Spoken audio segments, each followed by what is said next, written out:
From a recent inquiry, let's take a quick look at how to convert a 7100 panel to an S3 panel using CAMWorks.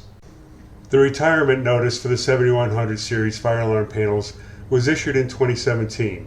If you have one of these panels in your building, you should budget for replacement because repair parts are no longer in production. Start by opening up a project. Make a copy of the 7100 file and rename it. Then open your file. Once there, go to Tools, Convert 7100 to SLP. Check that there were no errors in your custom device type. Take a look at your input devices. Make sure the list is there and it looks proper. And also take a look at your output devices and make sure they look okay. You can open up a copy of the original job file that was a 7100 and just compare it, make sure things look like they match up. We look at the input devices, and we'll take a look at the output devices, and things look okay. Not mentioned during the conversion process was checking any equations you may have written.